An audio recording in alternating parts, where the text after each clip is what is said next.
আমার ছেলে তো এখন আছে, ভালোই আছে, কিন্তু এখন কি বলতে পারছি। গতকাল রাত্রে গেছিল কলে। আচ্ছা, কলে গেছিল। কিসে কাজ করে? ও ইলেকট্রিক সাপ্লাই কাজ করে। আচ্ছা, ইলেকট্রিক সাপ্লাই কাজ করে। ও কল থেকে নেমেছে, বলে মই থেকে নেমেছি। আচ্ছা, ওদেরকে বলেছে কোথায় সরো। আচ্ছা, ওদেরকে সত্যি বলছে, মানে ওরা সেই তালে ছিল 3 জনকে মারার জন্য। আচ্ছা, তারপরে কি হয়েছে না হয়েছে আমি তো সেই জানি না। তারপরে আপনার ছেলেকে যে বোতল দিয়ে মারা হলো মাথায়, এবং একটা চোখ নষ্ট হয়ে গেছে, কি বলবেন? আমি চাই শাস্তি। কাদের শাস্তি চাইছেন? যারা মেরেছে? হ্যাঁ, বাস, মানে সকলের শাস্তি চাইছে? হ্যাঁ, যে কটা জন মেরেছে সেই কজনের শাস্তি চাই।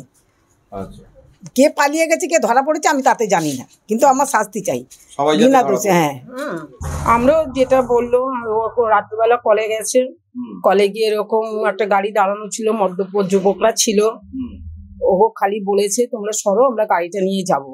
এই বলাতে ওরা একটু তক্কাতক্কি করাতে সাইড দিয়ে বিয়ারের বোতল দিয়ে আসল যে যার চৌকি হয়েছে তাকে বোতল দিয়ে তাকে বাড়ি মেরেছে। বিশ্বজিৎকে বাড়ি মেরেছে। তারপর তো ওখান থেকে পুলিশের গাড়ি ছিল, ওরা তুলে নিয়ে গেছে, ওখান থেকে হসপিটালে ভর্তি করেছে জয়সওয়ালে। ওখান থেকে তারপর মেডিকেল নিয়ে গেছে, প্রায় 7-8 ঘন্টা ধরে তাদের ওটিতে ছিল।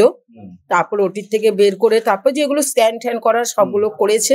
এখন যতক্ষণ না ব্যান্ডেজ খুলবে ততক্ষণ তো বলা যাচ্ছে না কিরকম। এখন তো সে বেডে শুয়ে আছে, এবার বিকালবেলা সব যাবে তখন বোঝা যাবে। আমরা চাই যে আসল মেরেছে তার তো শাস্তি চাই, আর যারা সঙ্গে ছিল তাদেরও আমরা শাস্তি চাই।